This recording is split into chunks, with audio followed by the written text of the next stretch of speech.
Welcome to this new automotive news video for Saturday, May 2nd, 2026. Today we're going to talk about Renault, which is starting to share some information about its upcoming Rafale, with a few surprises regarding pricing and engine options. We'll then talk about a topic that concerns all or almost all car owners who have a screen in their cabin. There's a new report from the German automotive giant Degra, which shows that from one, these screens are extremely expensive to replace, several thousand euros, but also, and this is the most important, that these screens will probably be in the years to come. One of the main reasons that will lead your car to be scrapped prematurely. These are the topics of this video for Saturday, May 2nd, 2026. I hope they will interest you. If that's the case, I'm counting on you to show it by leaving a like, subscribing for the next videos, helping this one out, and as usual, also leaving a comment where you share your opinion on today's news. In your opinion, is Renault making the right choices for the next generation of Rafale?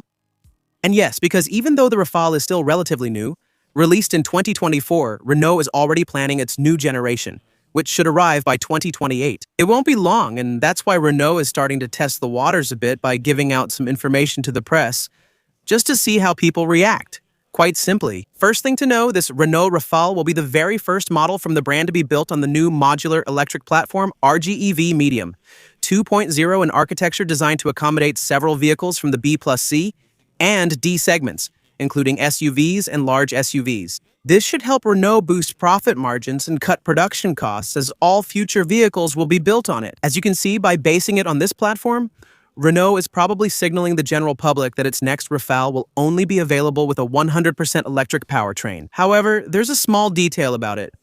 Renault is already preparing versions equipped with range extenders. For those who are not yet familiar with the concept of range extenders, and that's understandable since these powertrains are not very common yet, they are basically generators on wheels, gasoline engines added to a fully electric vehicle that allow the batteries to be recharged while driving by consuming gasoline. On paper, the vehicle remains 100% electric, but it can benefit from a longer range thanks to this electricity generated while driving. Thanks to this system, Renault claims a total range of 1,400 kilometers for its upcoming Rafale. And now, there's clearly no doubt about being able to make long trips with a vehicle like this one. A quick note regarding the truly special versions, 100% electric without a range extender, Renault claims a range of 750 kilometers. That's not bad, but we don't know where other manufacturers will be by 2028. When you see that in 2025, there were already brands like BMW announcing 850 km or more on their SUVs, you can still wonder a bit if Renault won't be behind compared to the competitors. The range extender part would be handled by Ors, which is a company created by Renault in partnership with the Chinese brand Geely to develop engines. It would be the Ors C15 engine, which we talked about in a video not long ago, that would serve as the range extender. For the fully electric part, relying on this RGEV 2.0 platform, it would benefit from an 800V architecture. That won't be overkill in 2028 since premium brands have already been using 800V since 2025. An architecture that will allow it to have relatively fast charging times. Renault is aiming for 10 to 80% battery charge in about 15 minutes, or even 10 minutes by 2030 as batteries evolve. The new Renault Rafale will apparently keep the 4-control system, which means 4-wheel steering, where at low speeds during city driving or maneuvers, the rear wheels turn in the opposite direction of the front wheels to reduce the turning radius and make the car more maneuverable. And at higher speeds, for example on the highway, the rear wheels turn in the same direction as the front wheels to provide better stability and improved handling. Renault has already mastered this technology, which is featured in the current Rafale. And good handling and stability will be needed when you know that Renault is talking about power that could reach 500 horsepower on the top versions of the fully electric Rafale. More specifically, the power will range between 275 and 500 horsepower depending on the version. As a reminder, the current hybrid version starts at 200 horsepower. And the plug-in hybrid can reach 300. And from what is being said, even though it hasn't been officially confirmed yet, and anyway, we'll have to be a bit more patient to find out. Renault wants to move even further upmarket with this new Rafale, which would mean, for us as potential buyers, a price increase across the entire Rafale lineup. The current Rafale still starts at 46,000 euros for the 200 horsepower versions, and 55,000 euros for the 300 horsepower version. That's why we're talking here about an entry-level version that would still be around 60,000 euros. The big question to ask about this Rafale is whether it will still be relevant in 2 years when it comes out, and where its competitors, especially the German brands that are precisely in this segment, will be by then. Premium SUVs are already on the market, with some models in 2025 and 2026 offering more than 800 kilometers of range and charging speeds quite similar to those announced for the future Rafale. Sometimes even more power and entry-level prices that aren't much higher in the end. We'll see. Today we have a big topic that concerns absolutely all owners of modern cars. By modern, I mean all cars released after 2015, and even more so those released after 2020. With the arrival of the 2000s, manufacturers wanted to modernize the interiors of their cars by putting more and more screens inside the cabins. At first, these screens were only used for displaying the GPS or possibly adjusting the radio. And then, little by little, the screens took up more and more space. They started by replacing the central controls, which are used to adjust the air conditioning or the vehicle's driver assistance systems. And for the past few years, they've even been replacing the speedometers. There are almost no new cars sold in 2026 with needle gauges anymore. And that creates several problems. The first issue, obviously, is the price, since screens are always more expensive than good old physical plastic buttons or traditional gauges.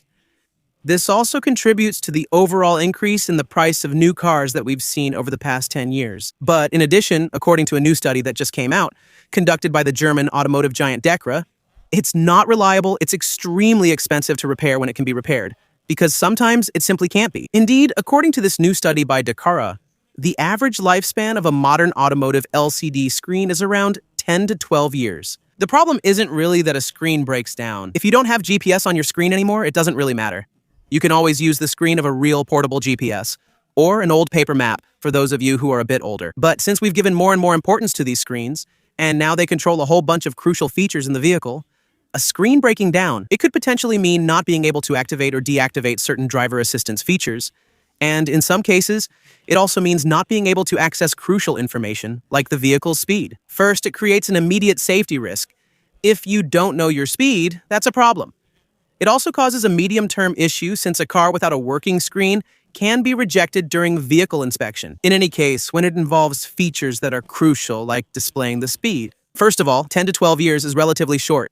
When you see so many cars on the roads in France that are 20 years old or more, you can really wonder how modern cars, packed with technology, are going to age. But it's also extremely expensive to repair, according to this study once again. On average, in 2026, replacing a complete digital screen will cost between 2,500 and 4,500 euros. First, that's an outrageous price, but that's not the main problem, even though it matters. The real price problem is that, according to a bunch of studies that have come out in recent years calculating the average depreciation of a new car, an SUV bought new for 25,000 euros is generally worth 5,000 euros on the used market 10 years later. You can wonder who would want to pay 4,500 euros to repair a screen on a vehicle that's only worth 5,000 euros. In this kind of case, a screen failure would represent nearly 80% of the vehicle's residual value. And here we're talking about SUVs with standard screens. We're not even mentioning the latest generation of ultra-technological, software-defined vehicles that have come out in recent months, where you sometimes have screens that go all the way around the cabin, like Mercedes's Hyperscreen.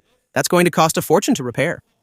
There's another problem, which is that because of the technological race that car manufacturers have been engaged in for the past 10 to 15 years, it's that screens have gotten so much bigger and advanced so quickly that there's a whole generation of vehicles that's being sacrificed. More specifically, the cars that came out between 2018 and 2022, and also to a lesser extent, but still, the vehicles released between 2022 and 2025. The stock of screens, the spare parts if you prefer, to replace a defective screen, has dwindled rapidly and is nearly depleted for some models that were very popular at the time. For the simple reason that these screens are not made directly by the manufacturers, they are made by subcontractors.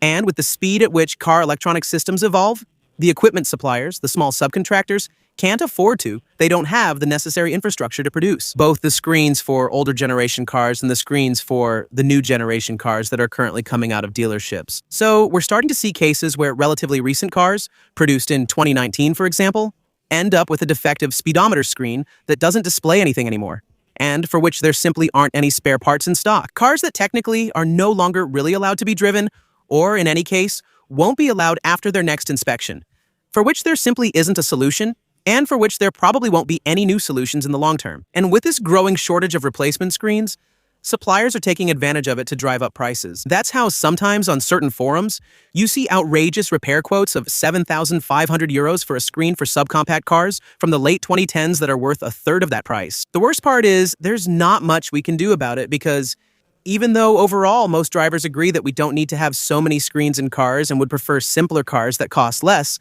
that's not what the industry has decided. The industry is trying to justify increasingly exorbitant margins and costs for new cars. It does that by adding more and more screens and increasingly high-tech features that eventually malfunction. That's all for the Saturday, May 2nd news. I hope you enjoyed the video. If that's the case, as usual, I'm counting on you to show it by leaving a like, subscribing, and maybe even supporting through the join button below this video. I'll see you tomorrow for the last video of the week. Bye.